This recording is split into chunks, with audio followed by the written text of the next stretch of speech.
Votre quotidien a toujours le même goût? Moulinex présente Cookéo. Préparez plus de 100 plats préprogrammés en quelques clics. Faites votre choix et Cookéo s'occupe de tout en un rien de temps. Avec Cookéo, le premier multicuiseur intelligent de Moulinex, rien de plus facile pour changer votre quotidien.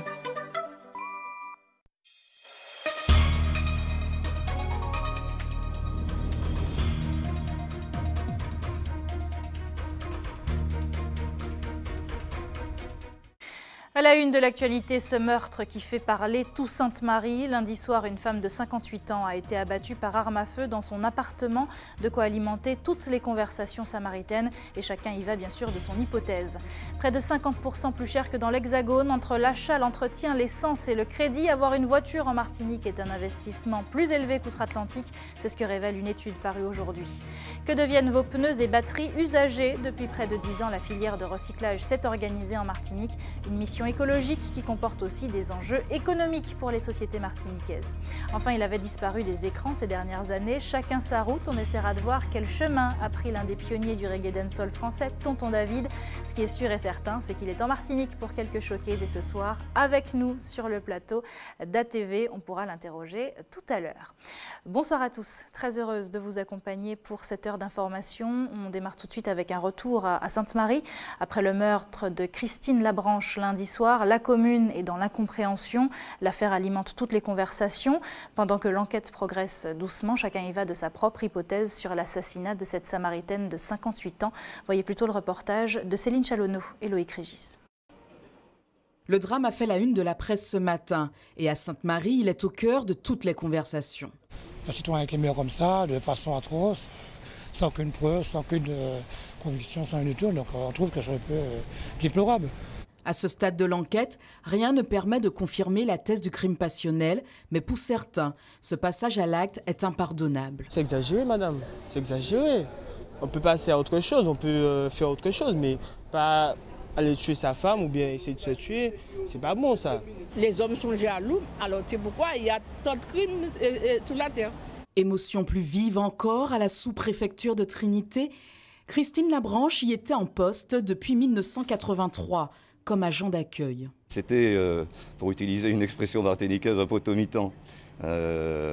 Christine Labranche, que nous appelions tous Simone ici, était présente dans les lieux depuis 1983. Nous nous sommes réunis dans cet espace que vous voyez, dans cette petite cour, un peu sous la forme d'une veillée qui aurait lieu dans la journée. Et bon, c'était fermé au plus grand nombre, mais les anciens nous ont rejoints. Les investigations se poursuivent. Christine Labranche était mère de 3 enfants.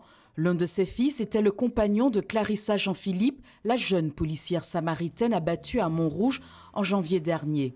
La famille affronte donc un nouveau décès dans des circonstances violentes. Une autopsie sera pratiquée dans les prochains jours pour tenter de faire la lumière sur cet homicide.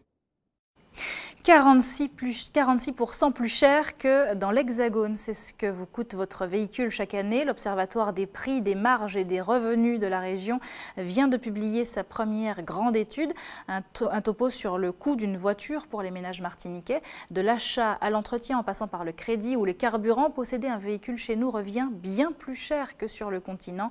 En cause, les écarts de prix, bien sûr, mais également les conditions de route et le climat. Hélène Renaud. Le compteur tourne vite, trop vite. Selon le dernier rapport de l'Observatoire des prix de Lille, posséder une voiture en Martinique coûte environ 30 à 46% plus cher que dans l'Hexagone. Un gouffre financier. Les automobilistes ont l'impression de se retrouver à sec.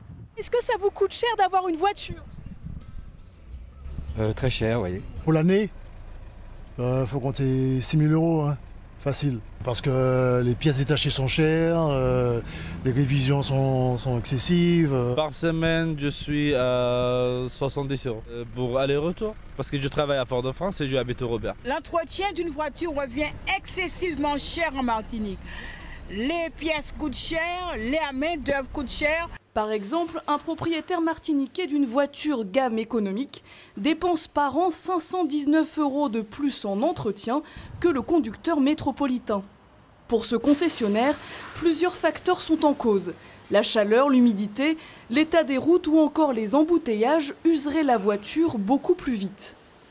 Il est prévu par les constructeurs que nous sommes en conditions sévères, ça veut dire que la fréquence d'entretien du véhicule est réduite aux environs de 10 000 à 15 000 km pour l'entretien de son moteur. Et sur l'Hexagone qui est entre 20 et 25 000.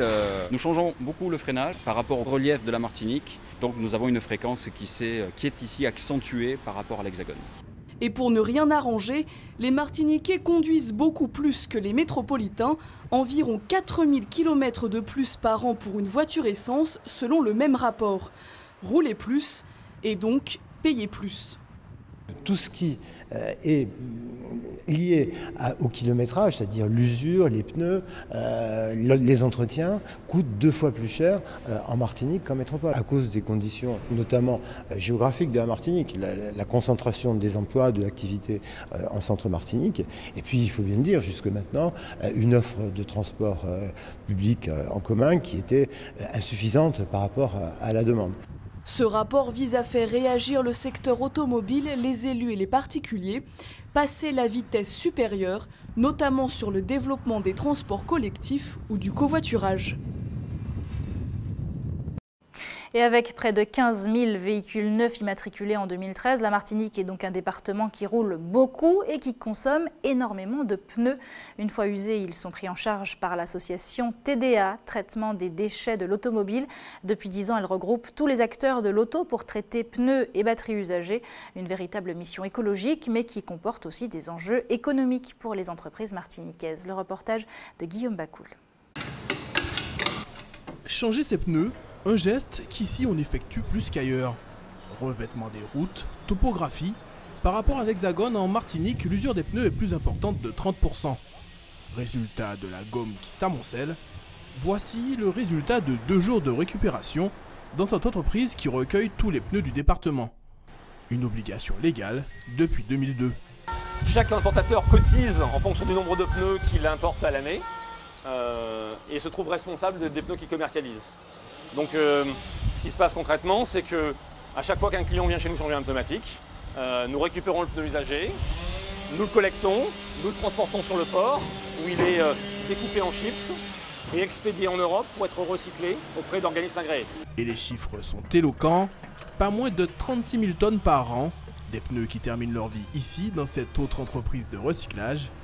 Pesés, stockés, broyés, ils seront ensuite expédiés dans l'Hexagone afin d'être valorisés et débuter une nouvelle vie. On retrouve les pneus sur les pistes, sur les autoroutes notamment. On les retrouve également sur les aires de jeu. Dans le BTP, ils sont utilisés en élément de drainage sur les travaux, enfin sur les ouvrages en béton, certains ouvrages en béton.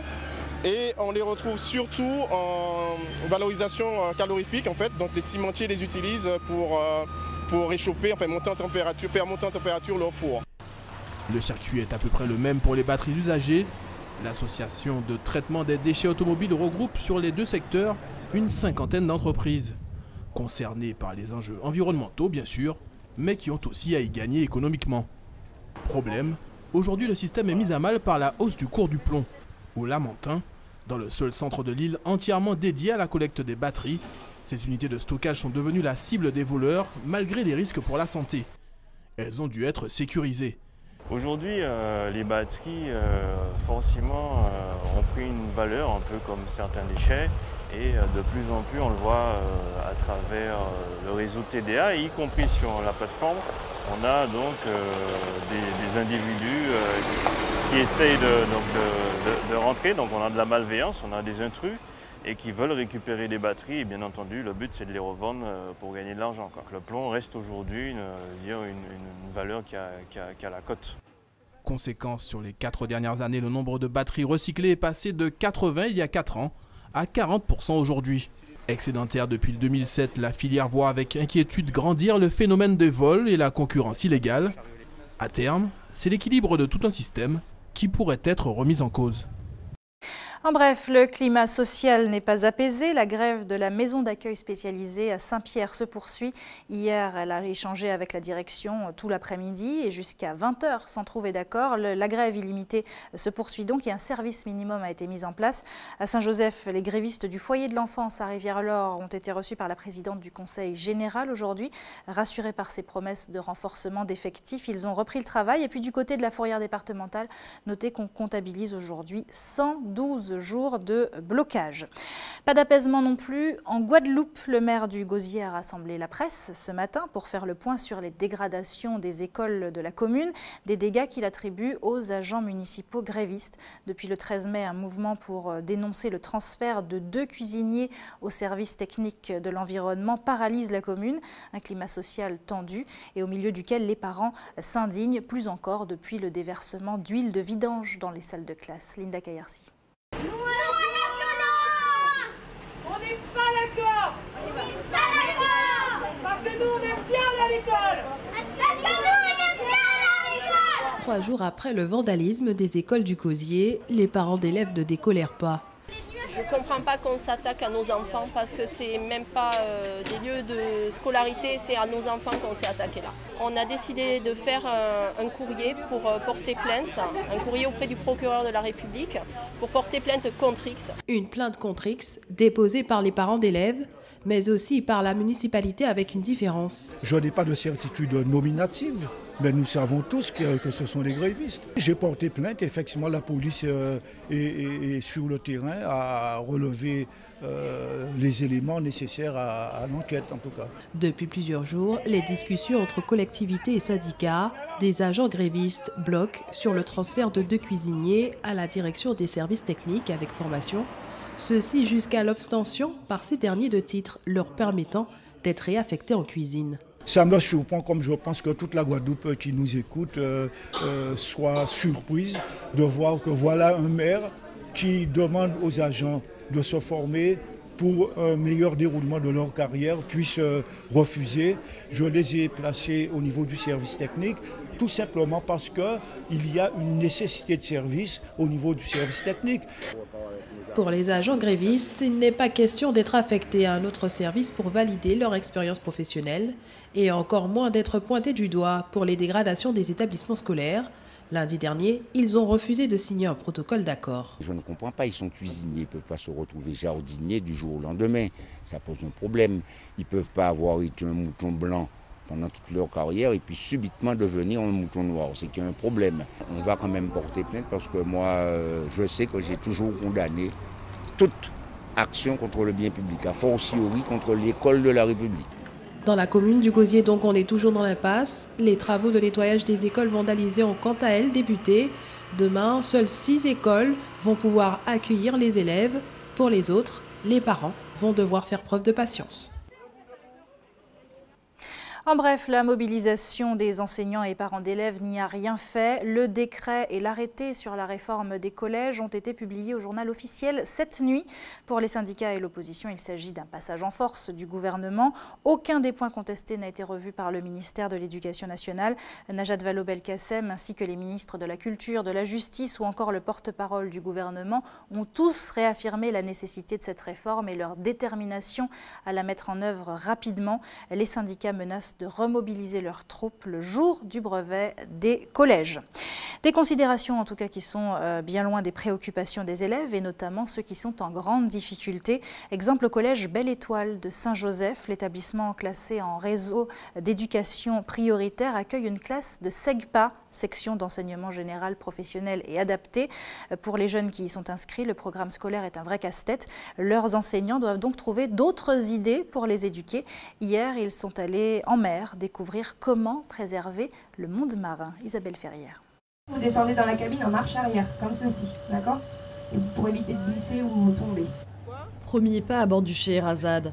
Pour cette trentaine de collégiens, pas de classe aujourd'hui, mais une sortie en pleine mer. Direction les Anses d'Arlet, à la rencontre d'un animal marin fascinant mais menacé.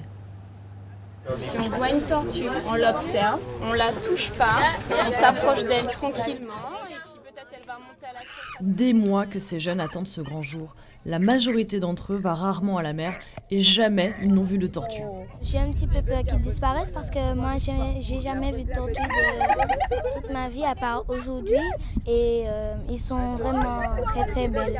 J'aurais envie de recommencer, d'aller voir les tortues puis se baigner avec les tortues. Tortue imbriquée, tortue verte ou tortue kawan, le groupe est incollable sur le sujet. L'objectif du projet, les sensibiliser mais aussi les faire progresser. Ces ados font partie de la SECPA du Collège Belle Étoile, une section spéciale pour les élèves en situation d'échec scolaire.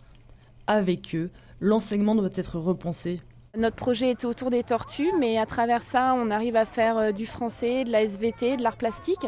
Et les élèves, sans se rendre compte, finalement, apprennent énormément de choses et se mettent bien volontiers au travail. Il faut être sur le terrain, ici, on va dire dans le milieu marin, en mer, pour découvrir et appliquer un certain nombre de connaissances apprises en cours. Si nous, on vous fait ce signe OK, eh ben, si c'est OK, vous nous répondez comme ça. Au-delà des tortues, pour une plus grande sensibilisation au monde marin, rien de tel que la plongée. Là encore, les jeunes vivent une expérience inédite. C'était un peu bizarre. J'ai senti comme si mon estomac était glacé. J'avais un petit peu peur, je suis quand même allée et c'est passé après. Dorian est comme un poisson dans l'eau. Lui plonge depuis 6 ans déjà. C'est cool de partager ça parce que je peux faire ça avec mes amis. Ils peuvent voir ce que je ressens quand je vais dans l'eau ou même ce que les autres gens ressentent. Et j'espère que ça pourra leur donner cette passion et de vouloir faire des baptêmes et des niveaux. La plongée est un sport rigoureux où l'on apprend à se faire confiance. Pour les gendarmes de la brigade nautique, c'est aussi l'occasion de casser les préjugés. On montre une autre image de la gendarmerie, du gendarme qui n'est pas forcément toujours que sur la route, mais qui peut être aussi au contact des jeunes et notamment du milieu maritime. Chacun se rappellera longtemps de cette journée, une première étape pour se jeter demain dans le grand bain de la vie. Et puis pour refermer cette page éducation, notez que le décret qui valide la création de l'Université des Antilles a été adopté par l'Assemblée nationale aujourd'hui. Un pas de plus donc vers une université avec un seul président mais 2 vice-présidents, un pour chaque pôle. Un projet de loi contre lequel a voté Alfred Marie-Jeanne pour mettre en garde contre toute manipulation politique. Reste maintenant à attendre la validation du Sénat. Parlons maintenant d'un duo qui fonctionne. Aujourd'hui, la Banque alimentaire de Martinique s'est associée avec Radio Caraïbes International pour une journée de collecte. Le dernier appel aux dons, les 9 et 10 mai, n'avait pas satisfait la BAM qui espérait 70 tonnes et n'en avait récolté que 50. Avec cette opération, il s'agissait donc de compléter la dernière collecte pour avoir de quoi tenir jusqu'en novembre. Les donateurs pouvaient donc se rendre dans 5 grandes surfaces et dans la cour de RCI pour déposer denrées et produits d'hygiène. Écoutez ces quelques réactions recueillies par Céline Chalonneau et Loïc Régis. Ils recommandent généralement des légumes secs. J'ai emmené des pâtes, j'ai emmené de la farine, j'ai emmené du riz, haricots rouges, lentilles. Et puis bon, voilà. Je trouve ça tout à fait normal par rapport à cette misère qui existe dans le pays et généralement dans le monde. Donc moi, je trouve ça tout à fait normal de faire ce petit geste. Le but qu'on s'était fixé, on ne l'a pas atteint. Donc on devait normalement récolter 70 tonnes, mais ne voilà-t-il pas que nous avons récolté que 51 tonnes. Et la RCI nous ont donné ce nouvel élan pour pouvoir atteindre peut-être cette fois-ci 78 tonnes ou 80 tonnes. Voilà. Restez avec nous sur ATV. Dans un instant, on ira voir comment la lézarde s'apprête à reprendre vie demain après la fin de l'arrêté municipal qui en interdit l'accès à cause de Georges le crocodile. Et puis Hubert Bornil nous emmènera ensuite voir un autre duo de choc, celui de 2 créatrices passionnées de confection vestimentaire et que le hasard a bien réuni. Vous verrez ça tout à l'heure. Mais avant, il y a longtemps qu'on ne l'avait plus entendu, l'oncle du reggae, Tonton David, semble de retour et il est venu faire un tour sur notre plateau. Bonsoir Tonton David. Bonsoir. Ça fait toujours bizarre d'appeler des gens tonton. Merci beaucoup d'être avec nous sur ce plateau. Ma première question, c'est qu'est-ce que vous faites en Martinique? Qu'est-ce que je fais en Martinique? Ben, ça fait 5-6 mois que j'enregistre un nouveau disque. Alors ça fait 10 ans que je dis que je fais un prochain disque, hein, mais là, a priori, là, ça devrait arriver. Et puis je suis avec l'hiver torride qu'on a eu dans l'est de la France, parce que j'habite près de l'Allemagne. À un moment, on s'est dit, bah, tiens, ce serait bien d'aller prendre un peu le soleil, prendre un petit bain de rivière pour pouvoir revenir faire les voix. Donc après, je rentre Je rentre en métropole, on fait les voix du disque. Il y a quelques morceaux qui sont déjà mixés. Puis après, il y a un embouteillage à la rentrée parce qu'il y a trop de choses qui sortent. Et puis moi, maintenant, je suis plus trop branché. Alors, on va attendre plutôt janvier 2016 pour sortir le prochain. Voilà. Et puis alors, en même temps, ben, on dit un petit bonjour parce qu'il y a l'année dernière, pour l'événement pour Aimé Césaire, j'avais été invité. Et puis, j'avais eu un goût de trop peu. Parce qu'on avait joué là, au Parc Floral, aux Trois-Îlets. Alors du coup, bon, là, on a la chance de pouvoir jouer au chalet avec quelques artistes locaux. Mais on va ouvrir les hostilités avec Caca-Mouton, parce que c'est un peu plus local. Et puis, on a des copains dans le coin là. Et puis, on ira aussi aux Trois-Îlets, parce que je garde un bon souvenir des Trois-Îlets. Et puis, comme j'ai mes potes avec qui je suis là, ils sont de Sainte-Anne. On ira aussi à Sainte-Anne. Alors à Sainte-Anne, il y aura c'est Paille Coco, ou ouais, c'est ça, parce que l'autre fois, ils m'ont payé l'apéro là-bas. C'est pour ça que je me souviens plus du nom. Ah oui, forcément avec l'apéro. Et voilà. Alors, on a enregistré hier soir, hier midi du moins, un petit extrait de votre répétition. C'est vrai que j'ai rencontré votre collègue, voilà, effectivement. Julien Goudichaud qui était avec vous, regardez. Chacun sa route et chacun son chemin, chacun son rêve et chacun son destin déplanté. Chacun sa route et chacun son chemin, passe le message à ton voisin. À chaque fois que je suis passé prendre un peu de soleil, ça a toujours été revigorant et très positif pour moi et ma tête. Je viens essayer de faire plaisir. On me dit oui, c'est pour présenter un nouvel album, mais pas vraiment quelque part. C'est plutôt pour venir dire bonjour à la Martinique. On se prépare pour faire un bon passage, quoi. Puis en plus, là, ça va être la fête des mères. Il y a tant de femmes dans mon cœur, mais c'est elle ma number one. Je ne délire pas, mais je suis très sérieux. Oh, oh, oh, oh, oh. Je ne délire pas, mais je suis très sérieux. Allez, les gars, on vient pas faire du ski. L'énergie au départ doit être positive, quoi. Donc, on a fait deux répètes, on s'est bien amusé. On part content, on se retrouve content. Donc, au concert, on sera content. Et à la fin du séjour, on se fera au revoir content. David amène des idées, nous aussi pareil. Alors on travaille vraiment comme à l'époque, quoi. No stress. Bon, malheureusement, il n'y a pas de tambour sur le coup. Il suffit qu'il me donne un titre et puis je le bosse avec mes élèves demain et on met ça en place. Un de ces quatre. Il a dit oui, il a dit oui. Hein. Il a dit oui. J'ai dit oui. Chacun sa route et chacun son chemin, passe le message à ton voisin et ça donne. Chacun sa route et chacun... La belle ambiance hier au studio Cabiche. Alors, votre discographie s'arrête en 2005 avec La Gagne. C'est ça. Depuis, vous avez disparu des écrans radars. Où étiez-vous passé toutes ces dernières années? Le problème, c'est que je vis en famille. Alors, c'est pas si simple. Et puis, on peut pas... j'ai eu la chance... la musique, elle m'a apporté tout ce que j'ai maintenant. Elle m'a apporté ma famille, le fait de pouvoir, comme ça, sur un coup de tête, venir en Martinique et puis se dire, tiens... elle m'a apporté... En fait, moi, je suis que... avec le temps, je suis que le chanceux de l'histoire, parce que c'est surtout les mélodies et les chansons qui me permettent de vivre ce que je vis. Et si j'avais fait des choix pour avoir plus de succès à un moment donné, peut-être qu'aujourd'hui, je pourrais peut-être pas encore me produire, avoir le toupet de venir comme ça en Martinique, prendre quelques musiciens à qui je donne de l'amitié et qui me le rendent bien. Et peut-être que ce serait plus compliqué. Alors, je suis bien content de ça. Et puis, à 25 ans, on a 25 ans. Et puis moi, j'arrive en courant à 50 ans.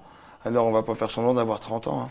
C'est pas la première fois que vous venez en Martinique. Vous étiez venu tourner un clip déjà dans les années 90. Ouais, c'était un fameux clip. Et en plus, pour l'anecdote, hier, je suis passé dans le même quartier où on était venu tourner le clip pour dire bonjour à la patronne du café. Qui avait un môme de 10 ans et le môme il a grandi maintenant. Donc hier soir, effectivement, on était à Vieux-Pont, on était à la Mangrove parce qu'on avait tourné un clip au Lamentin à un moment donné où le Lamentin c'était dur. Vous faites partie des pionniers de la scène reggae dancehall française. Dans les années 90, vous avez connu de grands succès. On se souvient bien sûr de Sûr et Certain en 93, Peuple du Monde avant cela en 90, et puis Chacun sa route qu'on vient d'entendre, la bande originale d'Un Indien dans la ville en 95. Quel regard vous portez sur ce qui se fait aujourd'hui, les années 2010? J'écoute un petit peu. Ça va vite, ça tape beaucoup. Il y a des trucs que j'aime bien, il y a des trucs qui me laissent plus indifférent, que ce soit dans le reggae ou dans d'autres musiques. Hein.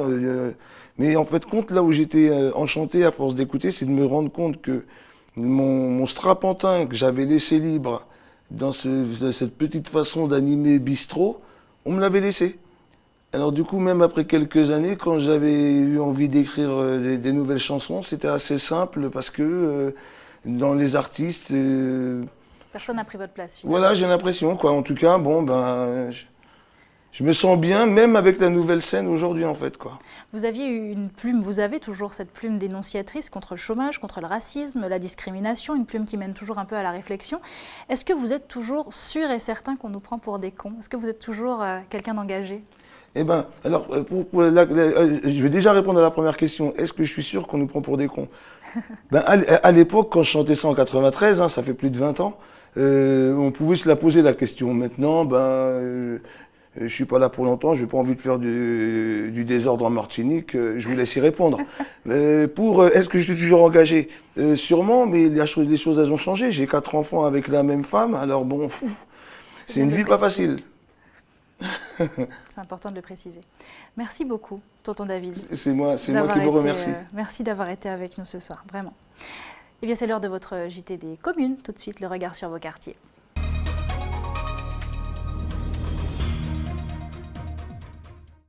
Le JT des communes qui commence sur les rives de la Lézarde où la vie devrait reprendre dès demain. L'arrêté municipal qui interdit la fréquentation du lieu prend fin ce soir. En attendant, Georges le crocodile court toujours. 2 pièges seront disposés à l'embouchure de la rivière pour le capturer. Mais pas de quoi paniquer les riverains pour autant. Julien Goudichaud. C'est ici que Georges le crocodile a été aperçu pour la dernière fois. L'embouchure du canal est un endroit difficile d'accès où le reptile aurait l'habitude de venir se reposer. Je l'ai vu au moins 3 fois. Dès qu'il voit la voiture, il le regarde et puis il blanche. L'ONF, l'ONCSS et les forces armées sont actuellement en train de fabriquer 2 pièges pour capturer l'animal. Ils seront installés la semaine prochaine. Une opération qui rassure, même si personne n'a déjà rencontré de soucis avec l'animal. Il y a des vaches qui tombent dans la rivière, je rentre dans la rivière, je les fais sortir. Je n'ai jamais vu, j'ai pas de problème avec eux. Mais je préfère qu'ils ne soient pas là. Je suis toujours inquiet. Je préfère qu'on ne le tue pas et puis on le prend pour le mettre quelque part. Après 2 semaines d'interdiction d'accès aux berges de la rivière, les activités nautiques, notamment en Mande-Cabri, vont reprendre, mais sous certaines conditions. Il y a une reprise d'activité, mais toujours avec les consignes de ne pas aller vers l'embouchure, de ne pas aller vers le territoire du crocodile et de ne pas remonter la rivière puisqu'il y a des pièges qui seront mis en place. Il y a un risque parce que c'est un animal qui n'est pas dans son milieu naturel. On ne va pas le tuer, il faut qu'on le capture. On a été clair. Les pièges sont en ce moment en construction et ils seront mis, donc on attend, on espère que le crocodile rentre dedans. Les équipes en charge de la capture se sont données entre 3 et 6 mois pour retrouver le crocodile. Attention à la qualité de l'air, elle sera mauvaise encore demain, 9 sur 10, très mauvaise note. En cause, une brume de sable d'origine saharienne qui stagne au-dessus de notre île et qui vient s'ajouter à une forte sécheresse. Si vous êtes sujet à des difficultés respiratoires, évitez tout effort trop intense. Vous pouvez en revanche aller vous asseoir dans le camion de l'établissement français du sang. Demain, il sera stationné sur le parking du centre commercial Le Rond-Point de 9h à 14h. Vous pouvez aussi bien sûr vous rendre à la Maison du Don à la Ménard de 9h à 16h. On termine ce journal avec le hasard qui fait parfois bien les choses. Un jour sur une plage, Katou et Mamzelle Miguel se sont rencontrés et depuis, elles mêlent leur talent et leur créativité dans la confection de vêtements uniques. Une passion commune qui les occupe dès que leur activité professionnelle leur en laisse le temps. Hubert Bornil et Michelet François sont allés voir ce qu'elles fabriquent. Dans les hauteurs de Verrier-Bellefontaine, il n'y a pas que de l'agriculture. En fait, on a pu aussi trouver 2 jeunes femmes qui proposent des choses très originales en matière d'habillement et d'accessoires. Des choses très bien. On a voulu vous montrer ça. Dans leur atelier de Verrier, les 2 jeunes femmes profitent pleinement de la tranquillité du quartier pour créer. Une parfaite synchronisation au niveau de l'organisation du travail et une vraie harmonie dans l'œuvre réalisée. Des modèles uniques pour gens inspirés. Moi je fais une paire de boucles d'oreilles et elle ou un collier et elle va essayer de trouver justement un tissu qui pourrait aller avec cette boucle d'oreille ou avec ce collier. Par exemple celui-ci, il me manquait des bleus. Miguel a fait pas mal de bleus dernièrement. Donc du coup, je me suis débrouillée pour essayer de trouver un textile qui rappellerait les couleurs, les bleus et les violets que Miguel utilise en ce moment parce que c'est un petit peu ta mouvance, le bleu en ce moment. Ce serait bien d'essayer de trouver une paire de boucles d'oreilles qui irait avec, qui rappellerait les... Je rajoute un peu de bleu.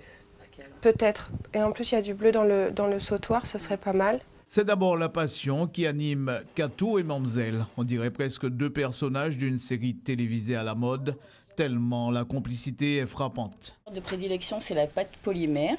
Donc, ce sont des petits pains de pâte qui se présentent comme de la pâte à modeler, qu'on peut faire cuire au four.